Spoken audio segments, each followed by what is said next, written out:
y algo uno va aprendiendo, va sabiendo qué va pasando con los amigos. Ver a Samuel.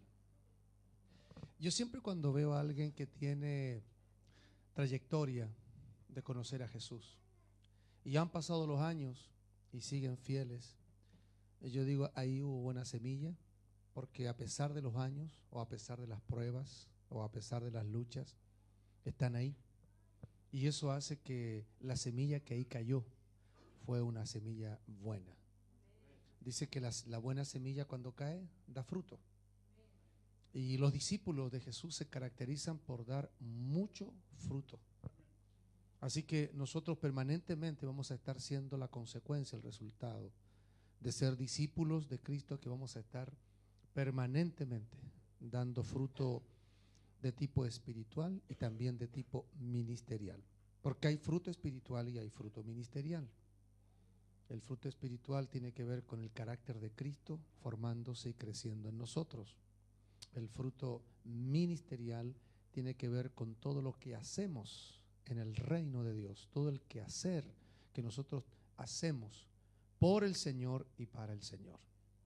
Así que ver a todos estos amigos y esta hermosa congregación, mañana yo creo que va a estar aquí repleto, porque me decía Miguel que ustedes hacen 2 servicios el día domingo, así que el que vengan ya todos, eso va a significar que se va a juntar toda la congregación, así que va a haber que llegar tempranito para agarrar un buen lugar y un buen espacio para estar ahí juntos, dándole gracias a Dios por un año más de ministerio, de servicio, de aniversario.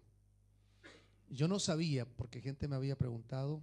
Yo tengo un curso online que lo hago los lunes y los viernes, y ahí tenemos discípulos de Suiza, de España, de México y también de nuestra congregación. Y me habían preguntado algunos de España, ¿y va a ser online? Y yo no sabía, pero qué bueno que alcanzamos a tiempo tirar esa dirección, y espero por lo menos que 1, 2 o más se estén conectando y en estos momentos nos estén viendo en vivo y en directo. Qué hermosa es la tecnología cuando se usa para el reino de Dios, cuando se usa para dignificar al Señor Jesucristo. También muy contento de conocer a un amigo que esto de la tecnología, ¿no? Tú conoces amigos de manera virtual. Y yo tenía un amigo virtual que es mi amigo acá, Hernán. Yo lo empecé a conocer por Messenger y ahí chateábamos, ahí hablábamos, y bueno, él cristiano, yo también, pero yo no tenía el privilegio ni la bendición de conocerlo personalmente. Y me agradó mucho una vez que yo empecé a ver fotos de él, y así bien deportivo, ¿no? Y bueno, él tiene un equipo de atletas que en todas las maratones importantes acá en la capital, o quizás para otros lugares también del sur y norte, ellos van y participan en esas carreras, esas maratones, pero con la diferencia que ellos van con poleras que van hablando de Cristo. Así que de repente se puede dar que muchos atletas van escuchando el mensaje del Señor. Eso nos habla de una iglesia apostólica. La iglesia apostólica no tiene paredes.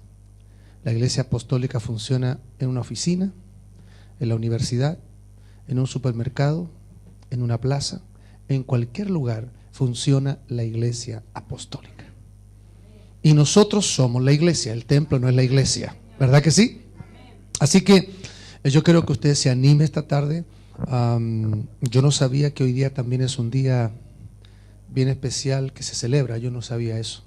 Así que voy a tratar de sintetizar, no ser muy largo, pero sí dejarle a usted un poquito de hambre, ¿no? Un poquito de inquietud para lo que va a venir mañana, pero sí hoy día dejarle a usted una palabra que yo creo que le va a bendecir y que sin duda va a poner en usted alguna inquietud, alguna pregunta o más de alguna pregunta.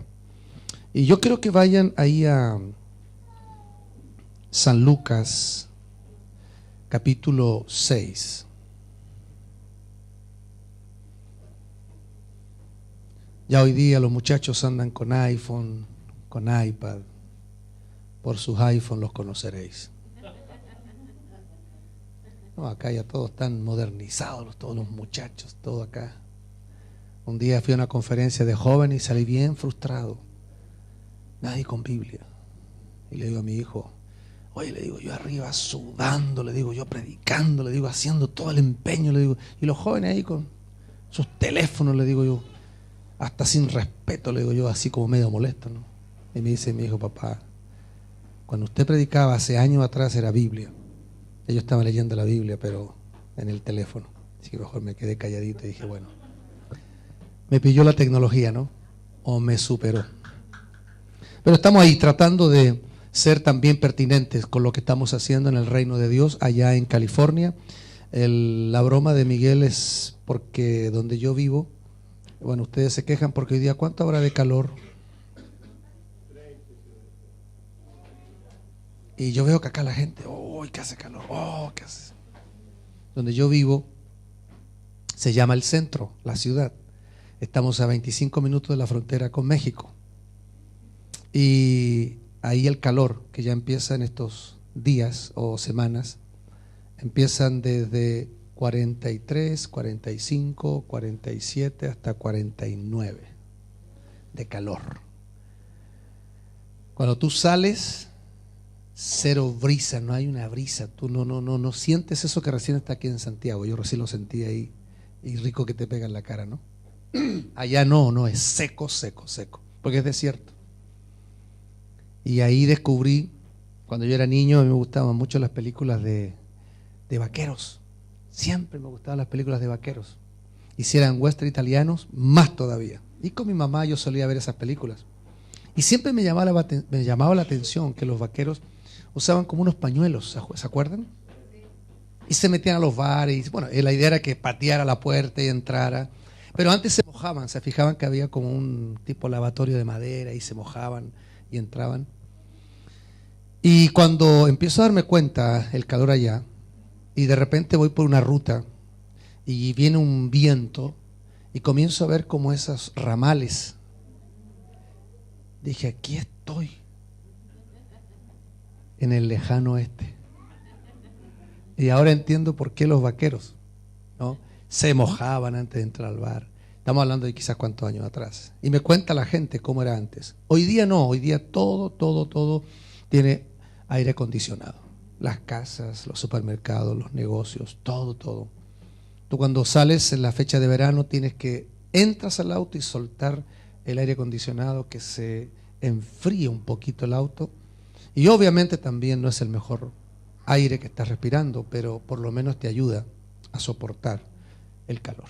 Pero ahí estamos, varios chilenos que me llaman por teléfono, me dicen, ¿qué locura haces ahí en el desierto? Vivías a 8 cuadras del mar en Valparaíso, mirando los barcos todos los días, ese clima rico del puerto. Dice, ¿qué locura haces? Bueno, le digo 2 locuras. La primera, estoy enamorado de Jesús. Y la segunda, me enamoré de una mujer, que es de ahí. Así que esas 2 locuras me tienen ahí en el desierto, agarrando ese calorcito ahí de 45, 49 grados de calor. Pero contentos, felices de poder edificar el cuerpo de Cristo y ser un aporte para extender el reino del Señor en este tiempo 2015. ¿Cuántos ya encontraron la cita bíblica? San Lucas, capítulo 6.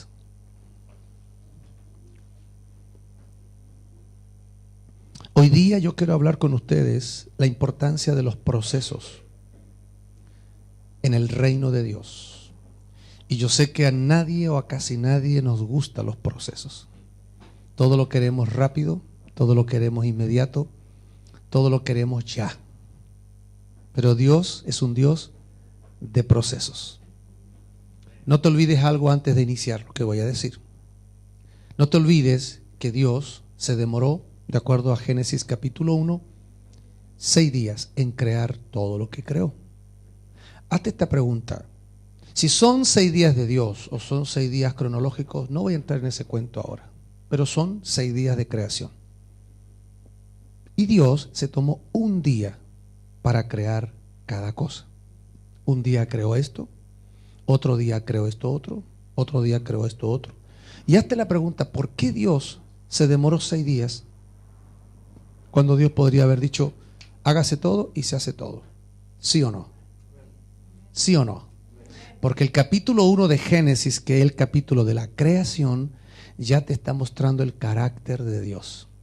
Y el carácter de Dios es un carácter de proceso. No te olvides, Dios en su naturaleza es un Dios de procesos. Así que si vamos a relacionarnos con Él, vamos a asociarnos con Él y vamos a trabajar para Él, necesitamos vivir esos procesos. Vayan ahí entonces al verso 12 y dice: en aquellos días Él fue al monte a orar y pasó la noche orando a Dios. Y cuando era de día, llamó a sus discípulos y escogió a 12 de ellos, a los cuales también llamó apóstoles. A Simón, a quien también llamó Pedro, a Andrés, su hermano, Jacobo y Juan, Felipe y Bartolomé, Mateo, Tomás, Jacobo, hijo de Alfeo, Simón, llamado Celote, Judas, hermano de Jacobo, y Judas Iscariote, que llegó a ser el traidor.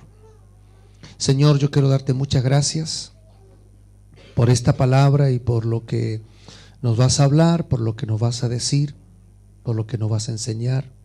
Gracias, Señor, por este grupo de amigos que han llegado hasta aquí para oír, para escuchar tu palabra.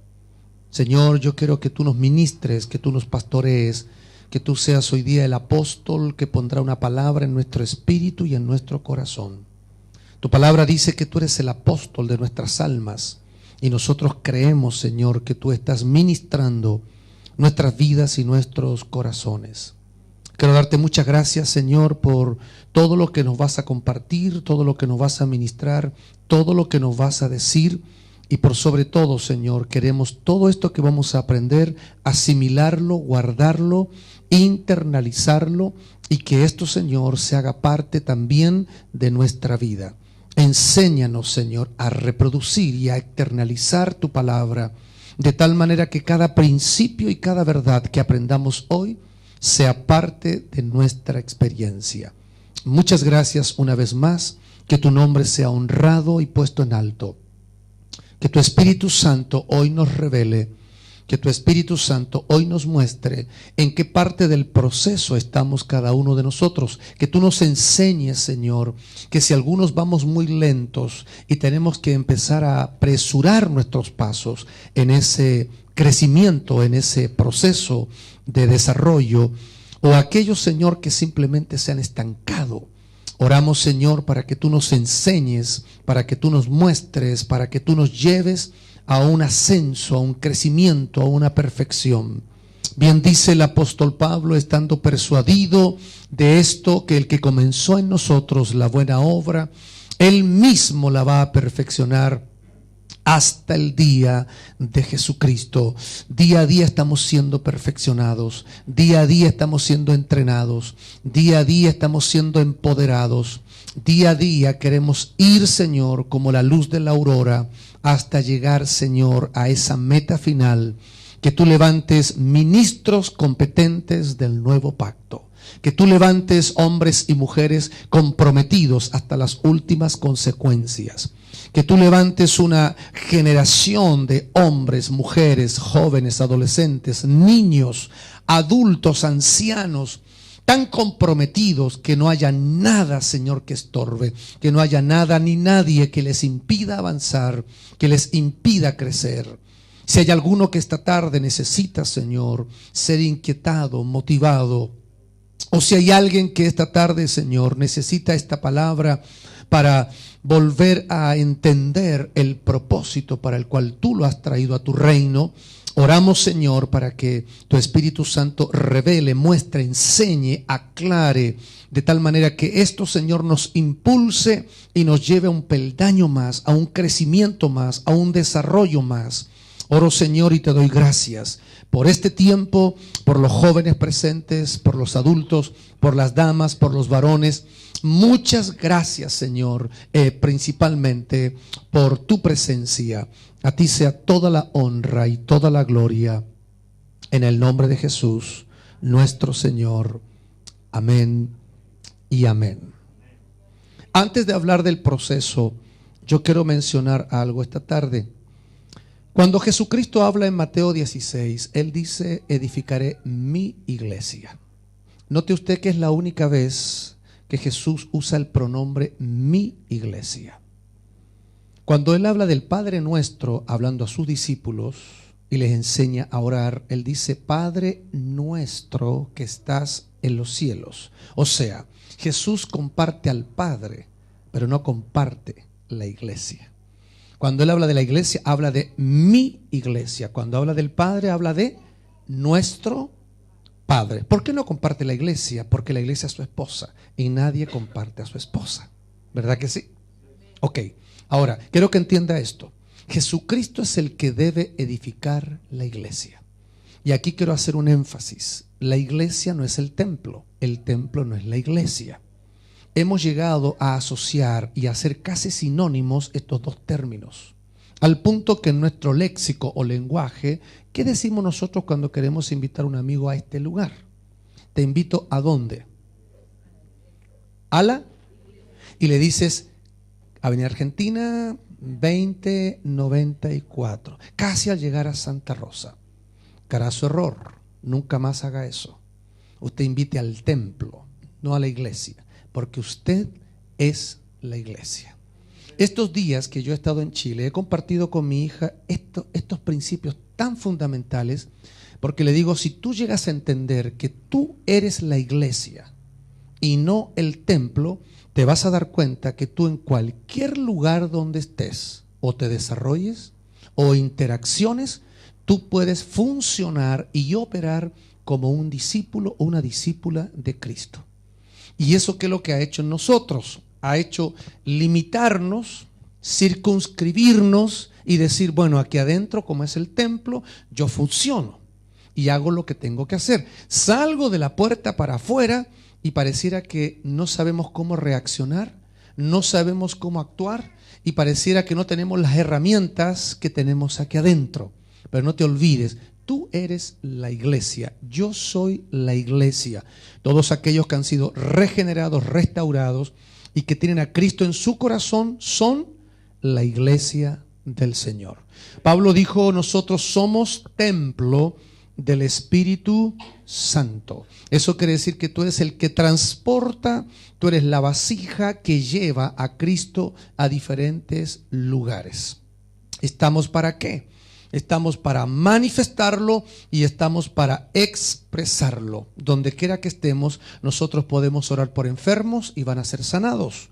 Vamos a orar por endemoniados y van a ser liberados. Vamos en cualquier lugar a orar por alguien y podemos profetizar. Funcionar en una palabra de ciencia, una palabra de sabiduría, en cualquier lugar. Así que nosotros cuando empezamos a entender que somos la iglesia, ya no estamos pensando que al siguiente endemoniado le vamos a decir, ve el domingo porque en el templo te van a liberar. O al enfermo le vamos a decir, vaya al templo porque allá van a orar por usted. No, usted lo va a hacer allá. En el supermercado, en el negocio, en la carnicería, allá usted va a orar por enfermos, a usted no le va a importar. ¿Por qué? Porque usted es la iglesia. Esa es la iglesia sin paredes.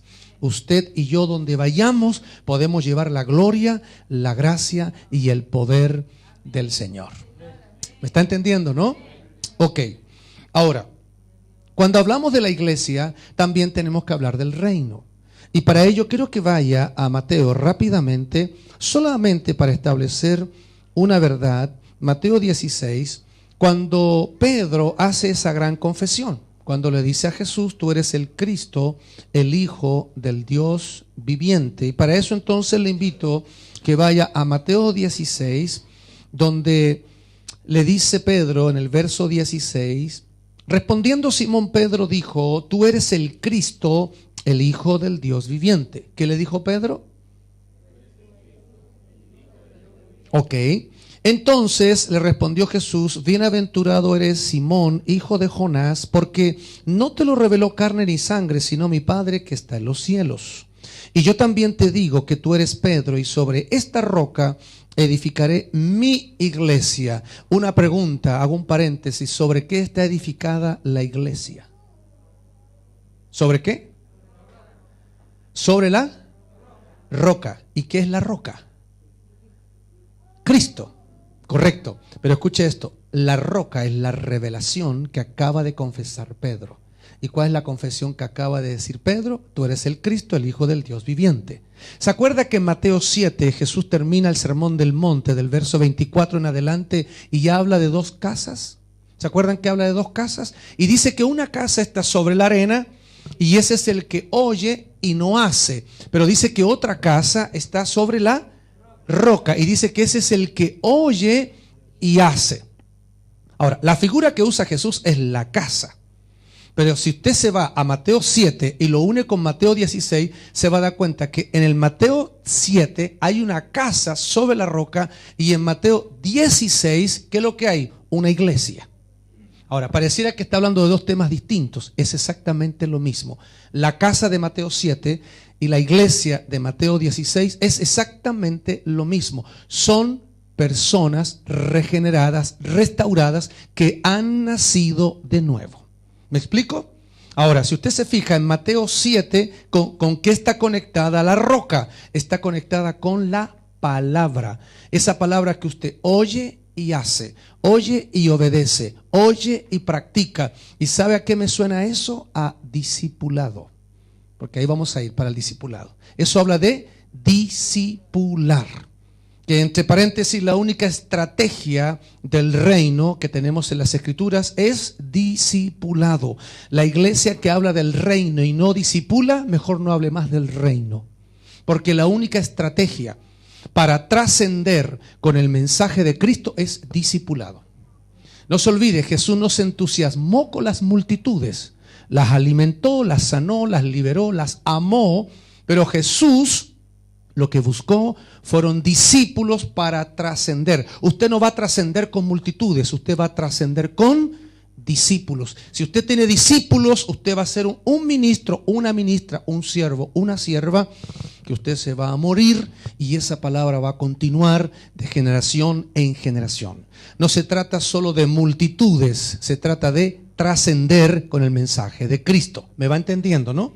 Ok, y entonces aquí en el verso 18 vuelvo, dice, y yo también te digo que tú eres Pedro y sobre esta roca edificaré mi iglesia y las puertas del Hades no prevalecerán contra ella. Y a ti te daré las llaves del reino de los cielos y todo lo que atares en la tierra será atado en los cielos y todo lo que desatares en la tierra será desatado en los cielos. Leí todo esto para decirle solo tres cosas. Si quiere las anota, si quiere las pone ahí en su cuaderno, agenda que está tomando notas. Número 1, aquí aparece Cristo. Número 1 es Cristo. Número 2, la iglesia. Y número 3, el reino. Esas tres palabras grábese. Esos son los tres puntos principales de esta confesión de Pedro. Número 1, Cristo. Número 2, la iglesia. Y número 3, el reino. Ahora, quiero que entienda esto, por favor. Cristo es el fundamento. Cristo es la roca. ¿Qué dijo el apóstol Pablo cuando escribe a los hermanos de Corinto? En el capítulo 3, versículo 11, él dice, no hay otro fundamento, el cual ya está puesto, el cual es Jesucristo. Así que Cristo es el fundamento, Jesucristo es la piedra angular. Sobre él está sostenido el cuerpo de Cristo, la iglesia, todos aquellos que somos sus hijos y sus hijas. ¿Me va entendiendo hasta ahí? Segundo, la iglesia. ¿Y qué es la iglesia? La iglesia es la agencia visible para manifestar el reino de Cristo invisible. O sea, ¿para qué está la iglesia? Para expresar y para manifestar el reino del Señor. ¿Y cómo lo vamos a manifestar? A través del carácter de Cristo, a través de la purificación y santificación, a través del fruto del Espíritu y a través de los dones del Espíritu. Por lo tanto, la iglesia se va a convertir en un medio, en un nexo, en un puente. Pero quiero que sepa esto, la iglesia no es la meta. La meta es el reino. El reino. Así que si nosotros vamos a hablar de lo que el Señor está apuntando, cuál es su fin, cuál es su objetivo, entonces tenemos que entender, Cristo es el fundamento, la iglesia es el medio y el reino es la meta. ¿Ok? Entonces quiero que me acompañe a Marcos.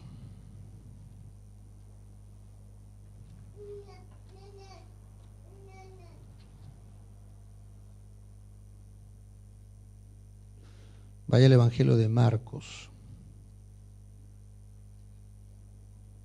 Marcos capítulo 1, verso 15. Jesús está iniciando su ministerio, está recién empezando su ministerio. Y mire lo que dice acá. Después que Juan fue encarcelado, Jesús vino a Galilea predicando ¿qué? Predicando el evangelio del reino de Dios. ¿Qué es lo que debe predicar la iglesia? Un solo mensaje: el reino de Dios. ¿Y qué es el reino de Dios? El reino de Dios no es un país. El reino de Dios no es una ciudad. El reino de Dios no es un pueblo. El reino de Dios es el señorío de Cristo en las personas. Donde Cristo es el Señor, ahí está el reino de Dios. Donde Cristo gobierna, ahí está el reino de Dios. Por eso va a depender de la persona que lo acepta o lo rechaza, que lo invita o le dice mejor quédate afuera porque no me conviene esto. ¿Se va entendiendo o no? Y sigue diciendo el tiempo se ha cumplido y el reino de Dios se ha acercado, arrepentíos y creed en el evangelio. Y aquí váyase por favor rápidamente a Mateo capítulo 4, que también es el texto paralelo a lo que acabo de leer. Dice Mateo 4, verso 17, 4:17, dice: desde entonces comenzó Jesús a predicar y a decir: arrepentíos porque el reino de los cielos se ha acercado. ¿A qué se refiere Jesús cuando usa esa expresión? Se refiere a Él mismo. Él es el reino que se ha acercado. Él es la persona que ha venido a Israel, que dice Juan 1:12: a lo suyo vino y los suyos no le recibieron o no le reconocieron. Eso es más exacto. Verso 18 dice: andando Jesús junto al mar de Galilea, vio a dos hermanos, Simón llamado Pedro y a Andrés su hermano, que echaban la red en el mar porque eran pescadores. Y les dijo: venid en pos de mí y os haré ¿qué? Pescadores de hombres. Entonces aquí quiero soltar otro principio. El reino o el mensaje del reino o la predicación del reino siempre debe terminar con el llamamiento de discípulos, no adherentes, no creyentes, no simpatizantes, no congregantes, no miembros, sino discípulos. La estrategia de extender el reino, escuche esto por favor, la estrategia es la formación de discípulos. El reino no se va a extender por aquellos que tienen genética de multitud, porque los que tienen genética de multitud no son confiables. Hoy día cantan contigo, mañana se van. Hoy día se emocionan, lloran, le prometen cosas a Dios y mañana se arrancaron y se fueron. Las multitudes hoy día están y mañana se van. Las multitudes no son confiables. Por eso nunca discipule gente con genética de multitud, porque va a perder el tiempo. Llevo 36 años pastoreando y liderando y me he dado cuenta que a veces he perdido el tiempo con gente que yo los quiero hacer discípulos, y a veces digo, si le expliqué una vez y se lo expliqué otra vez y se lo enseñé otra vez y se lo dije por acá y se lo dije por allá y le sé un verso y le sé usted otro y le dijo este otro y no entienden. ¿Por qué? Porque ellos no se quieren comprometer, no quieren, y nosotros queremos como obligarlos, como forzarlos. Esto es como el amor, o sea, te nace o no te nace. Uno puede decir, voy a amarlo obligado. No se trata de eso. O nos comprometemos o no nos comprometemos con Cristo. Así que una de las características de los discípulos, para formar discípulos, debe ser hombres y mujeres comprometidos con Cristo. Así que quiero soltar eso también hoy día. No se olvide, la estrategia para extender el reino de Cristo o de los cielos es a través de ¿quiénes? A través de los discípulos. Y para corroborar lo que estoy diciendo con una base bíblica, Mateo 28. Mateo 28, 19 dice: id y haced discípulos a todas las naciones, bautizándolos en el nombre del Padre, Hijo y Espíritu Santo, y enseñándoles que guarden todas las cosas. Nosotros por años, Jesús, por años, le hemos metido este versículo a toda la congregación. y la gente no responde. ¿Y qué hacen los líderes? Nos frustramos.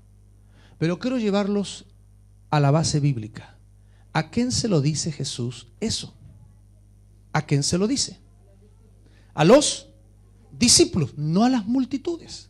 ¿En qué contexto se lo dice Jesús? En los 40 días de resurrección.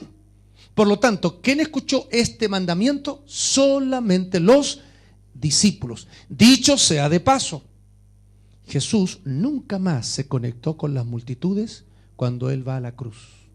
Desde ahí para arriba, Jesús nunca más tiene contacto con las multitudes, solo con los discípulos. Los únicos que vieron al Cristo resucitado los 40 días, los únicos fueron los discípulos. Y dice Hechos 1:3 que incluso en esos 40 días, en ese espacio, en ese periodo, Jesús, ¿qué les dio? Les dio mandamientos dados por el Espíritu Santo. Ahora, ¿quiénes son los que aguantan? ¿Quiénes son los que resisten? ¿Quiénes son los que soportan las demandas del reino? No son las multitudes, son los discípulos. Si usted me pregunta a mí, ¿quiere usted poca gente o mucha gente? Yo le soy honesto, yo quiero mucha gente. Si yo tengo 50 y me dicen, ¿quiere tener 100? Yo quiero tener 100. Cualquier líder, tú le dices, ¿tienes 500? ¿Quieres 1000? Por supuesto que quiero 1000, ¿verdad?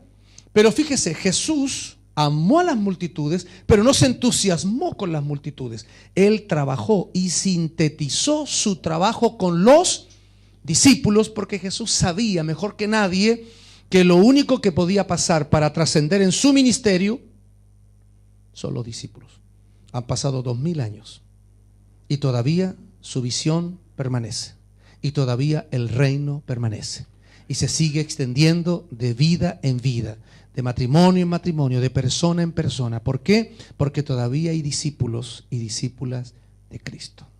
Entonces, ¿cuál es la estrategia de Jesús ayer, hoy y mañana? Es una sola: discípulos para que extiendan el reino de Dios.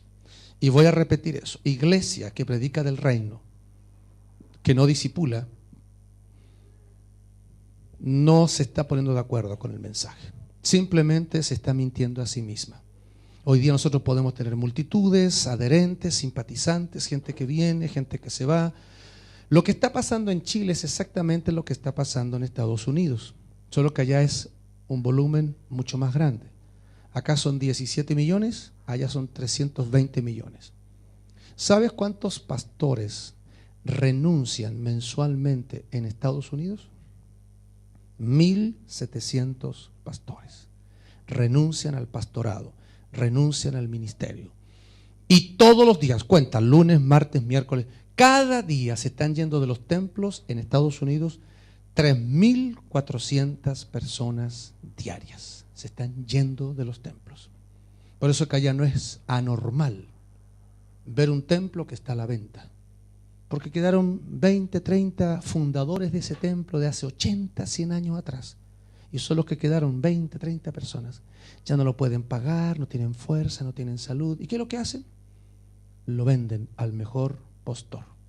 Y no siempre ese templo se sigue usando como templo, tristemente. Bueno, ese es un tema aparte. Volvamos entonces ahora, esta es una introducción para volver al tema de Lucas. Quiero que vaya a Lucas capítulo 6, yo creo que con esto ya les quedó un poquito más claro el panorama, porque quiero tocar esto del capítulo 6 de Lucas, porque vamos a hablar ahora en esencia lo que es la estrategia de Cristo, qué es lo que el Señor pretende en esta tierra, qué es lo que el Señor quiere hacer en este tiempo, con su iglesia, es decir, con usted, conmigo y con cada uno de los hijos de Dios. Lo primero, vaya al verso 13. Y dice, y cuando era de día, llamó a sus discípulos y escogió a 12 de ellos, a los cuales también llamó apóstoles. Lo primero que usted puede notar allí es que Jesús de los discípulos llamó discípulos. Él tenía un grupo de discípulos, pero de ese grupo de discípulos que no sabemos aquí cuántos eran, Podrían haber sido 120, 70, 80, no lo sé. Pero de esos discípulos o de ese grupo de discípulos, Él selecciona, Él aparta a los 12 discípulos, que más tarde los menciona, ¿no? Así que Jesús como que de una selección hace otra selección. Entre paréntesis, discipulado es eso, selección. ¿Y qué es selección? Escoger lo mejor. ¿Le gustó o no? Yo vi jugar a Chile ahora con Irán y no me gustó el primer tiempo. Quería ungir a Sampaoli, pero no pude. Estaba lejos de él. Sacó a algunos que yo quería que sacara porque no debía entrar a la selección. Qué bueno que lo sacó y que puso a otros. Pero no me gustó Chile. ¿Pero qué está jugando ahí cuando juega Chile con Irán? O mañana, yo no sé cuánto van a faltar mañana. ¿Qué lleva Sampaoli a jugar por Chile mañana contra Brasil? Debería llevar lo mejor que tiene de Chile. Quiero que sepas esto. Discipulado es selección. Y discipulado es lo mejor. Lo mejor. Fíjate, nosotros muchas veces hemos cometido el error de tomar gente para sacarle trote. A ver, si lo disipulo, a lo mejor se convierte de verdad. O si lo disipulo, a lo mejor ya se pone las pilas. Y sucede que llevas 20 años y todavía estás poniéndole las Duracell y no entra, no agarra la onda. Y ahí como que ahí se queda. Y tú dices, y te frustras, ¿no? ¿Por qué? Porque esto se llama selección. ¿Sabes qué dice Marcos capítulo 3, verso 14? Dice que Él llamó a los que Él quiso. Él quiso. Fue como un llamado arbitrario. Yo llamo y selecciono a los que quiero. ¿Y Él seleccionó a cuántos? A 12. Ahora quiero que observe esto. En el verso 13, quizá usted lo lee muy rápido, y yo quiero ayudarle un poquito para que observe algunas cosas. Lo primero, en el verso 13 dice que Jesús llamó y escogió. Note usted, ahí ya hay un proceso. Que Jesús llamó y escogió. ¿Correcto? Ahora, ya dijimos algo. Que estos discípulos, según el verso 13, usted va a su Biblia, según el verso 13, dice que estos discípulos, ¿qué llegarían a ser o en qué se convertirían? ¿En qué? Dígalo fuerte. En apóstoles. Los discípulos se convertirían en... ¿De qué le habla eso a usted? De un proceso. Discípulos se convierten en apóstoles. El próximo apóstol que usted vea, pregúntele de quién fue discípulo.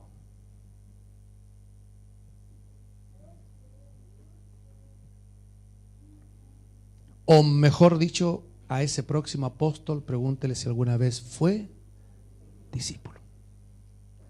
Si nunca fue discípulo y siempre quiso mandar, quiso gobernar, quiso llevar la batuta, a mí me parece como no muy bíblico, no muy apegado a las escrituras, no muy apegado al modelo de Cristo. Jesús tomó discípulos y discípulos son principiantes, discípulos son alumnos, discípulos son imitadores, discípulos son seguidores que aprenden de un maestro, de un mentor y que ellos van en un proceso de crecimiento. Note usted esto, solo para que tenga una base bíblica. Allá en Hechos capítulo 9 se convierte el apóstol Pablo, ¿verdad que sí? Y usted ya conoce la conversión de Pablo, no voy a entrar en comentarios de eso. Se convierte Pablo y usted nota la primera expresión que usa Ananías para Pablo. ¿Sabe cuál es? Hermano. Esa es la primera expresión que usa Pablo. Hermano. Hermano Saulo. La palabra hermano da una connotación de sentido de pertenencia, de familia. Eres lo mismo que yo, tienes la misma naturaleza. Somos del mismo cuerpo, la misma familia, el cuerpo de Cristo. La segunda expresión que se ve en el capítulo 9 ya es discípulo. De hermano pasa a discípulo. Capítulo 11. Pablo está enseñando. Mire cómo ha ido en un proceso de crecimiento. En el 9, él es hermano, después es discípulo y luego es maestro. No, primero es maestro. Primero es maestro. Y escuche esto. Y en el 14, recién a él se le menciona como apóstol junto a ¿quién? A Bernabé. Note el proceso. Primero es discípulo, perdón, hermano, luego discípulo, luego maestro y en el 14 lo nombran apóstol. Y en el 13, para que sea más detallista usted si quiere, en el 13:1 dice que Pablo está entre profetas y maestros. Así que usted ve a Pablo en 4 capítulos o 5 capítulos, ve a Pablo saltar de hermano a ¿qué? ¿A qué? A apóstol. Usted dice, esto está bueno, solo en 5 capítulos lo hacemos. Porque nos gusta lo rápido. A todos nos gusta lo rápido, ¿verdad que sí? Y usted dice, oye, fueron 5 capítulos y ya se convierte en un apóstol. Solo que del capítulo 9 al capítulo 14 han pasado más de 15 años. Eso significa proceso.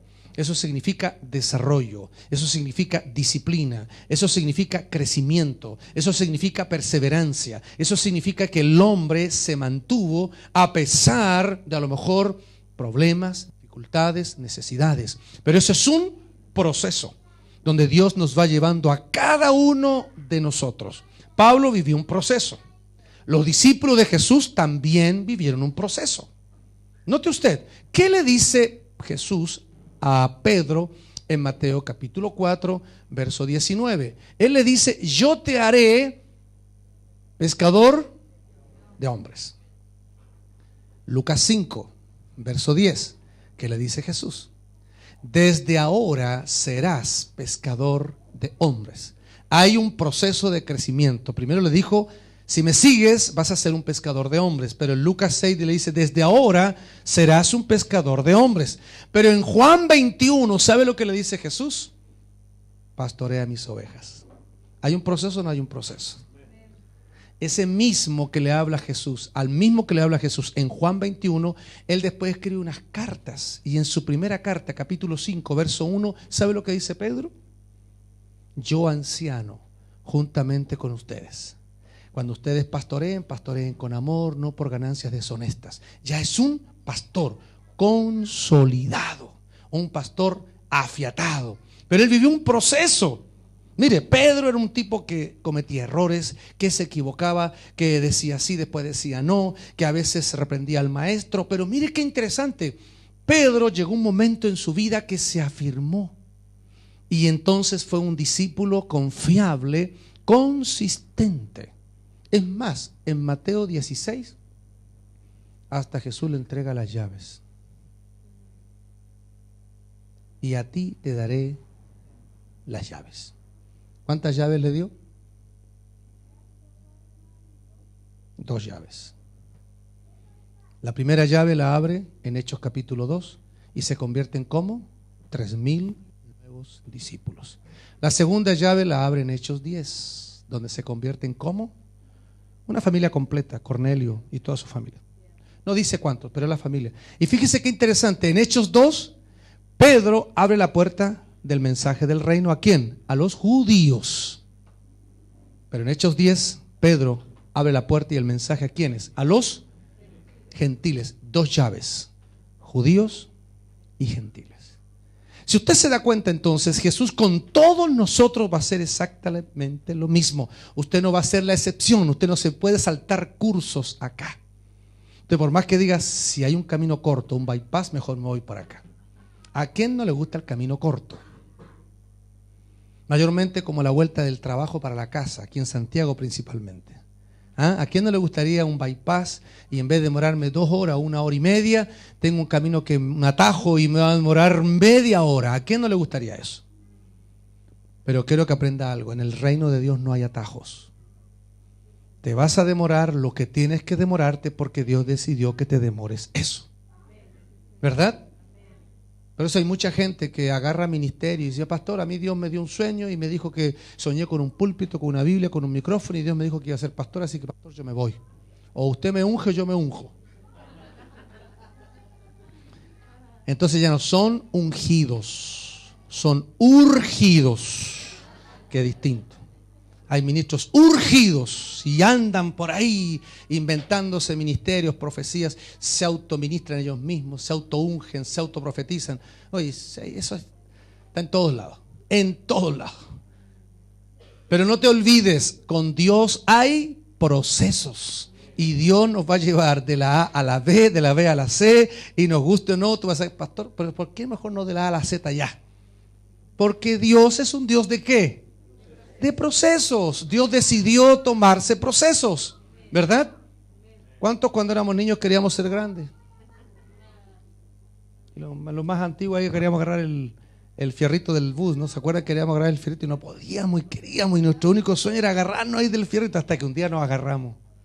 Nos sentíamos grandes ahí agarrando el fierro como los grandes, ¿verdad?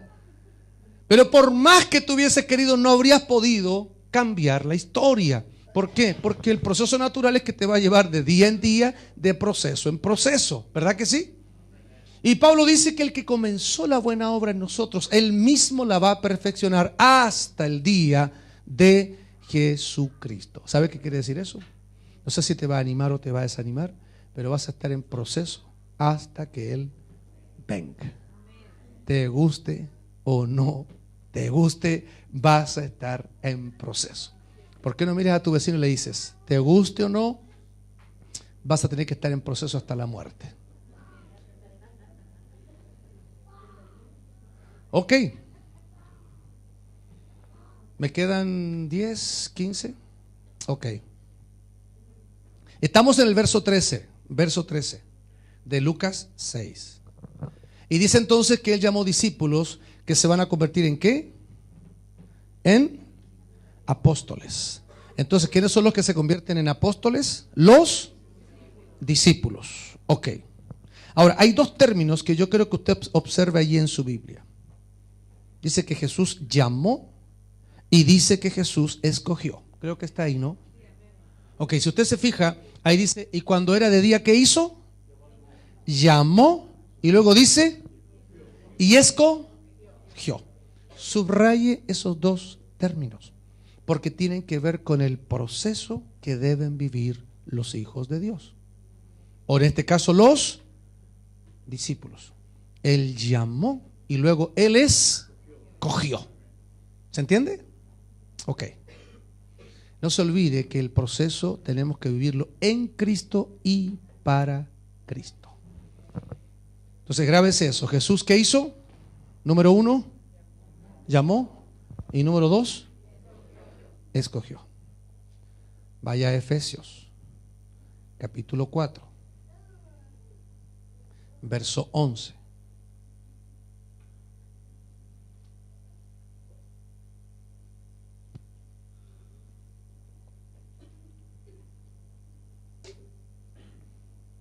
Y dice,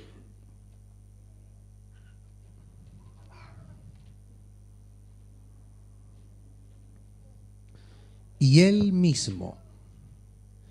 ¿A quién se refiere cuando dice Pablo y Él mismo? ¿A quién? A Jesús. Y dice, y Él mismo, ¿qué hizo? Léalo fuerte. A unos, siga, siga. Y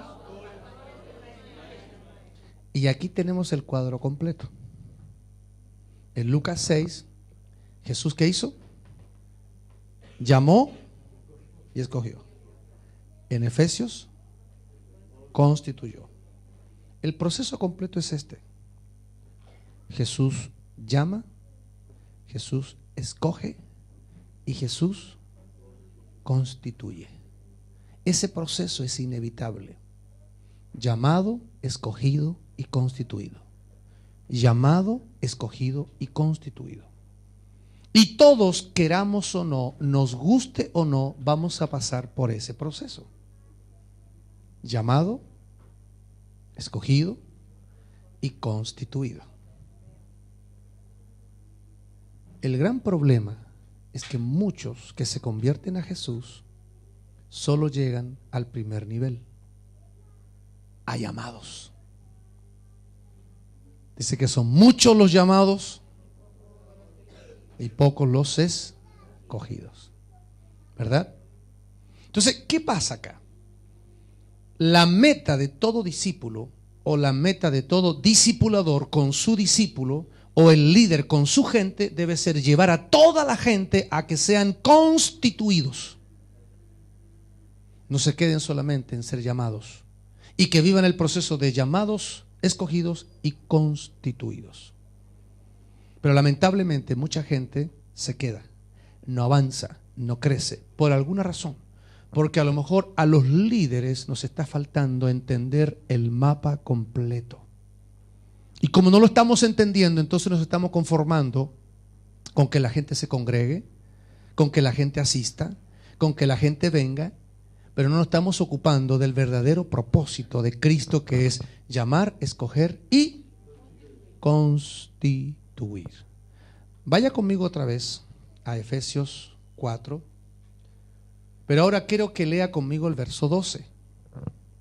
Porque el verso 12 nos habla del propósito para el cual Cristo constituye a los apóstoles, profetas, evangelistas, pastores y maestros. ¿Para qué los constituye? Léalo ahí.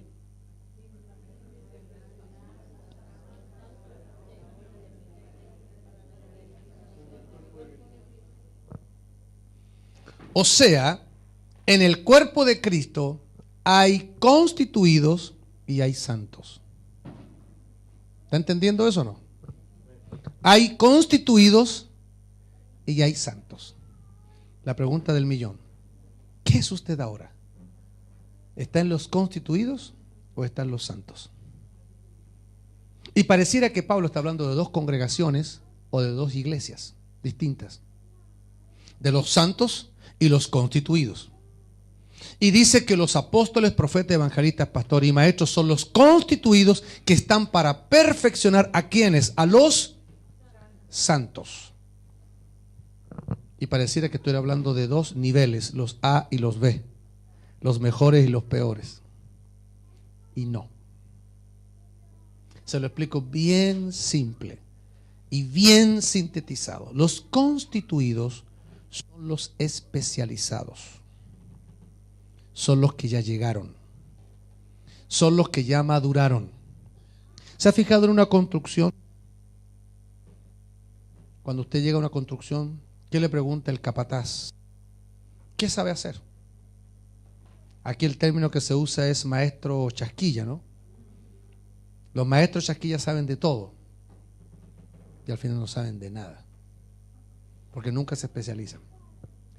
Cuando yo era niño, jugábamos las famosas pichangas, y en los paseos también se dan, ¿no? A veces las congregaciones, las famosas pichangas. Allá en México le dicen cascarita. Entonces, ¿qué hacíamos? Empezábamos a escoger. Se fijaba que siempre dejábamos algunos que nunca nadie los pedía, ni la mamá los pedía, siempre quedaban ahí, porque eran malos. ¿Verdad que sí o no? Pero mira, no faltaba el que tú le preguntabas porque no lo conocías y estaba ahí para escoger. ¿De qué juegas? ¿A dónde me pongas? Ese que te dice ¿dónde me pongas? Es malo. No lo escojas. Ese no sabe. Cuando tú sabes que eres central, yo soy central. Yo soy contención, yo soy enganche, yo soy lateral, puntero. Tú sabes lo que eres. Póngame donde quieres, hasta de árbitro puede servir. O sea, es malo, no es bueno. ¿Qué es lo que necesita el cuerpo de Cristo si vamos a madurar, si vamos a crecer? Y ahora hablo como iglesia a nivel mundo, a nivel planeta. Si nosotros vamos a dar un paso de madurez y de crecimiento, la iglesia debe entender que los constituidos son los especializados para tomar a los santos que vienen en un proceso para que también lleguen a ser especializados. ¿Me explico? En términos muy prácticos. Si una persona es apóstol y ve a uno de sus discípulos con veta apostólica, ¿qué debería hacer? Si es un apóstol de experiencia, si es un hombre con madurez, con bagaje, si es un hombre con buena agenda, ¿qué es lo que hace con ese apostolito chiquitito, nuevito, que está incipiente? Lo toma y lo enseña. ¿Qué hace un profeta que tiene años de experiencia profetizando con ese discípulo, discípula que está como balbuceando profecías? Yo te hago una pregunta: ¿por qué no tenemos en las congregaciones escuelas de profetas? Los profetas son los que deben enseñar a los profetas incipientes, nuevitos. Evangelistas que tienen años de bagaje, experiencia, con errores y con aciertos. ¿Qué deberían hacer esos evangelistas? Tomar a aquellos discípulos que son los santos de abajo, que van en un proceso de crecimiento, tomarlo y enseñarle. ¿Enseñarle con qué? Con su experiencia. ¿Cómo le enseña el papá a la mamá? ¿Cómo le enseña el papá al hijo? O la mamá a la hija. ¿Cómo le enseña? Con su experiencia. Y muchas veces, ¿qué le dice la mamá a la hija o el papá al hijo? No lo hagas, porque a mí ya me falló. O no lo hagas, porque yo ya me equivoqué. No siempre los padres que enseñamos a los hijos tenemos aciertos. Pero ¿qué debe aprender un hijo inteligente? Si mi papá ya pasó por ahí y se equivocó, ¿para qué lo voy a repetir? Lo que yo siempre le digo a mis hijos: aprendan gratis de los errores de otros.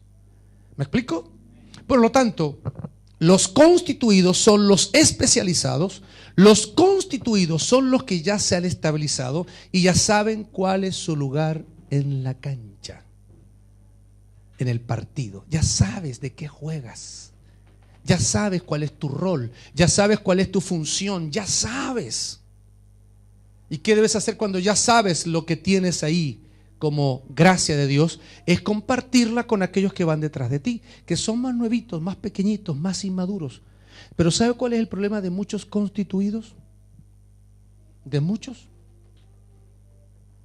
que se olvidan de los santos. O por comodidad, flojera, o a veces por temor. Porque si yo veo una veta en él de pastor y yo soy pastor, este me va a quitar los diezmos. Y si predica mejor que yo, es peor.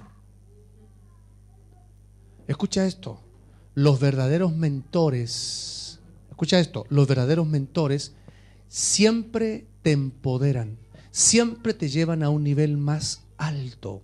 Jesús, cada vez que tomó a alguien, siempre lo tomó desde una posición para llevarlo a una posición mayor. Siempre. Jesús nunca llamó a alguien para aplastarlo. Jesús nunca llamó a alguien para tenerle envidia. O Jesús nunca dijo: este me está haciendo sombra. Jesús nunca se ocupó de eso. Por eso los santos, que van a ser perfeccionados por los constituidos, y perfeccionar significa eso: entrenar, equipar, empoderar, incluso discipular. Y volvemos a lo que decíamos al principio: la iglesia funciona con discipulado, es decir, una enseñanza no solo teórica, sino práctica, que no solo tiene que ver con lo que yo te digo, sino también con lo que yo vivo. Qué interesante: si yo tengo 35 años de experiencia pastoral, ministerial, dígame usted cuántos errores yo no habré cometido en 35 años. ¿Cuántos errores? Y yo creo que mi libro sería más grande el de mis errores que el de mis aciertos. Pero ¿qué puedo hacer? Si yo veo en la congregación un hombre que tiene la misma veta, ¿qué voy a hacer con él? Tomarlo y enseñarlo y ayudarle a que no cometa los mismos errores y que él sea mejor. ¿En qué? En su labor, en su tarea, en su trabajo para el reino de Dios. Porque finalmente la iglesia es del Señor. ¿Verdad que sí? Es nuestra, le pertenece a Él. Por eso Él dijo mi iglesia, Él no dijo nuestra iglesia, Él no la compartió. La iglesia es del Señor. La iglesia no es de ninguna denominación. Yo por muchos años pensé que la única iglesia verdadera era la iglesia de Dios,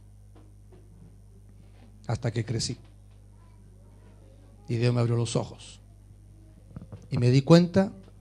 Incluso, fíjense que yo muchas veces miraba con desprecio a los cristianos que no hablaban en lenguas. Presbiterianos de segunda, Bautistas de segunda. Si no hablan en lenguas como nosotros hablamos en lenguas. Somos mejores que ellos. Tenemos mucho más que ellos. Como que te inculcan de chico a eso. Pero después te das cuenta que gente que a lo mejor ni habla en lenguas, pero son hombres, mujeres con carácter de Cristo, maduros, desarrollados. Y al final te das cuenta que no se trata de nombres, que bautistas, presbiterianos, anglicanos o Iglesia de Dios, pentecostal. No se trata de nombres, se trata de la iglesia. Jesús no habló de las iglesias, Él dijo: edificaré mi iglesia. Aquí nosotros nos dividimos la tierra, pero Jesús nunca ha dividido la iglesia. Porque la iglesia definitivamente no es indivisible, es una sola. Ahora, termino repasando esto. 3 procesos que hace Jesús con sus discípulos. ¿Cuál es el número 1? Jesús llamó, Jesús cogió y Jesús constituyó. ¿Quién lo hace? Jesús. Pero luego, ayudado por lo que dice Pablo, los colaboradores. El Señor tiene colaboradores. ¿Sabe qué significa colaborador? Alguien que trabaja al lado de. O sea, yo trabajo al lado de Cristo. Le colaboro a Cristo, ¿para qué? Para edificar el cuerpo del Señor. Termino con esto.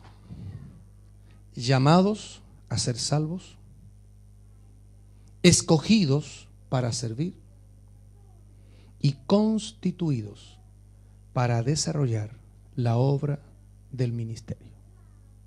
Repito, llamados para ser salvos, escogidos para servir y finalmente constituidos para hacer la obra del ministerio.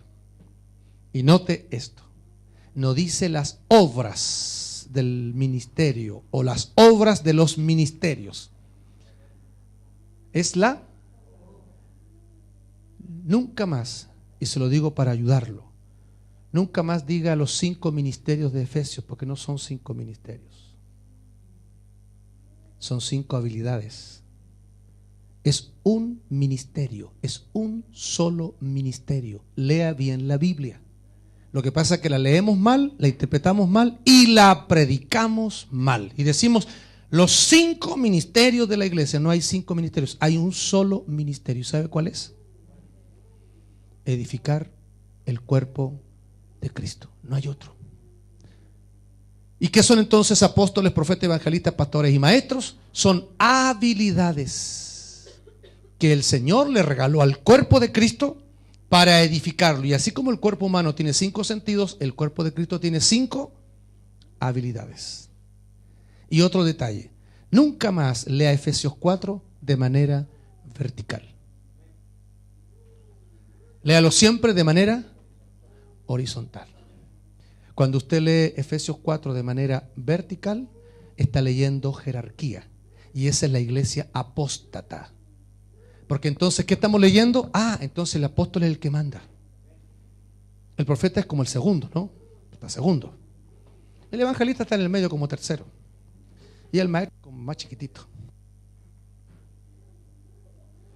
Pablo nunca escribió Efesios 4 para que lo leamos en forma jerárquica. La iglesia no es jerárquica, es orgánica. ¿Y qué significa eso? Que nos sometemos unos a otros. Pero yo soy apóstol, así que yo soy el único que aquí mando, doy las órdenes y a mí nadie me dice nada porque soy el apóstol. ¿Sabe lo que yo le digo a la gente todos los domingos? Usted no sea como los de Tesalónica, sea como los de Berea. Cada vez que yo predico, usted revise lo que yo predico. Porque hoy día tenemos una basura de mensajes en Estados Unidos y de predicadores y la gente se lo traga porque como no lee, como lo entusiasman y como le hablan cosas al oído, se lo agarran. Cuidado. Tenemos que ser inteligentes como hijos de Dios. Fe, pero también doctrina. Fe, pero también conocimiento. Fe, pero también defensa de nuestra fe en Cristo. Y eso significa tener una palabra. Cierro con esto. Mi hijo siempre me dice, papá, usted miente cuando predica porque siempre dice, con esto termino y nunca termina. ¿No lo hace, Miguel? Bueno, tú eres genuino, bueno, yo miento, yo termino como 5 veces, así que espérense, me faltan 3. Termino con esto. Hágase esta pregunta. Hechos tiene 28 capítulos. La primera parte de Hechos, el protagonista es Pedro. La segunda parte de Hechos es Pablo. Si usted quiere ver a Hechos así en forma bien sintetizada, usted perfectamente puede decir Pedro y Pablo. Ahí está Hechos. ¿Quién lo escribe? Lucas. ¿A quién se lo escribe? A Teófilo. ¿Y por qué Lucas habla de estos dos prácticamente? Porque Lucas fue discípulo de Pedro y fue discípulo de Pablo. Práctico. Pero aquí está el punto. ¿Por qué cree usted que Pedro se queda en el camino y desaparece de la escena?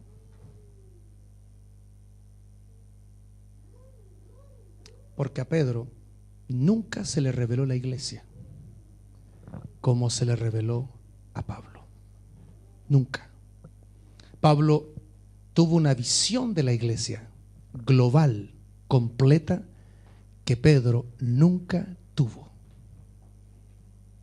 Podría haber sido su judaísmo, lo que tú quieras, pero Pedro nunca tuvo una visión tan amplia de la iglesia como la pudo ver Pablo. Y es cosa que leas Colosenses, que leas Efesios, que leas Filipenses, y tú te das cuenta un Pablo que tiene claridad de lo que es la iglesia. Ahora escucha esto por favor, que aún no termino con la idea. Este es el tema. Con toda la revelación de Pablo, con toda la revelación, Pablo perfectamente podría haber dicho, me armo otra congregación porque tengo más revelación que todos ustedes. Y yo veo a Pablo, por lo menos en Hechos, yendo 2 veces a Jerusalén a dar cuenta a los apóstoles y a las autoridades de su ministerio, de su trabajo. Incluso en la segunda vez que Pablo va, ¿sabe lo que le dice Jacobo en buen chileno? Que era el pastor de Jerusalén. Oye, Pablito, mira, ya los hermanos saben que tú andas acá y tú nos has traído varios problemas ya, porque tú andas predicando por ahí de que no se circunciden y tú eres como medio liberal. Y le dice Jacobo, ¿por qué no te rapas? Aquí ya tenemos 3 candidatos en la congre. Si tú te rapas, te juntas con esos 3 y cuando ellos vengan mañana van a decir que tú andas conforme a la ley. Eso lo dice el pastor de Jerusalén, porque la iglesia todavía estaba en un aprendizaje, en un crecimiento, en un desarrollo, en una maduración. ¿Y sabe lo que hace Pablo? Se somete y se rapa. Y Pablo cuando iba a Jerusalén, él no iba a pasear. Pablo iba a Jerusalén a dar cuenta. Oye, hoy día tienes una pequeña revelación y te crees ya Apocalipsis. Pastor, yo sé más que usted porque anoche el ángel vino, el ángel me habló, pastor, y aquí. No, a más revelación, más humildad. A más revelación, más sometimiento. A más revelación, más sencillez. Por eso no se trata aquí quién manda a quién. Aquí todos nos sometemos a todos. Pero como somos desesperados por la jerarquía, vamos a decir, bueno, pastor, ¿y quién manda aquí entonces? Porque aquí la cosa me la dejó boteando. La gracia de Dios que está en cada uno de nosotros. Hay gracia apostólica, profética, evangelística, pastoral y de maestro. Hay una gracia de Dios en cada uno. Y nos vamos a respetar y nos vamos a sujetar a cada uno de nosotros, entre nosotros. Por eso aquí desaparece entonces el concepto. Aquí mando yo y nadie me puede decir nada a mí. Pero sí nos vamos a sujetar unos con otros. Eso a un concepto denominacional no le pega bien. A un concepto tradicional tampoco. Y a la iglesia jerárquica menos. Y a la iglesia política ni hablar. Porque definitivamente la iglesia es orgánica. Entonces ¿qué hago ahora? Ya, entonces como aquí somos todos iguales, así que ahora ya Miguel acá. Oye Miguel, oye. Es todo al revés. Más honra. Más honra. Mira, yo cada vez que voy a una congregación a predicar, como ahora que estoy acá, mi autoridad es Miguel. Y lo que Miguel me diga, yo voy a hacer. donde voy a cualquier congregación, a la ciudad que yo vaya, yo he estado predicando en congregaciones de 50, 100, 7.000, 10.000 y más gente. Y yo me someto igual, líder, porque él es el líder. Yo fui a la congregación de mi hermano, a Quilpué, yo fui el fundador de esa congregación, pero ¿quién es el pastor de turno ahí? Mi hermano. ¿Y qué tengo que hacer yo? Someterme a él. Si él me dice 30 minutos, 30 minutos. Quiero que me hable de esto voy a hablar. ¿Por qué? Porque hay hombres que Dios pone en cada lugar y que se hacen responsables de la obra del Señor. Y ese grado de responsabilidad a ellos les da ascendencia para que nosotros los respetemos, los honremos y les obedezcamos. No sé por qué terminé con esto. Miguel.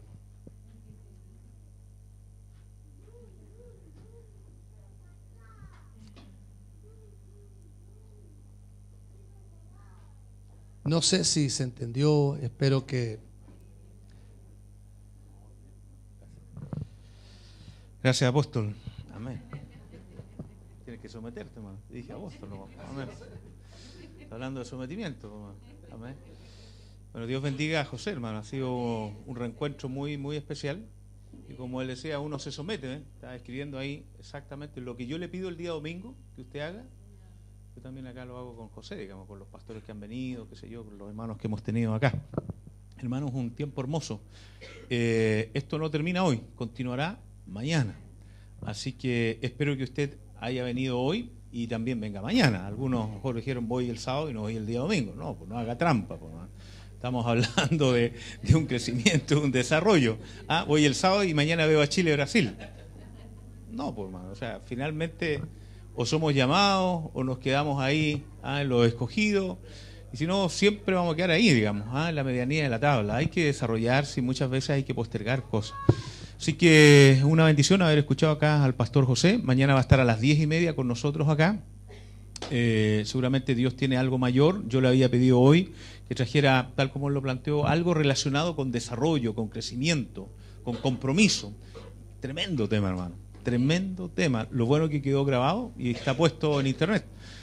Usted lo puede seguir escuchando a través de internet, se mete ahí en la sección que tiene mi hermano Pedro y lo puede seguir degustando, analizando lo que el Señor ha entregado hoy día a través del pastor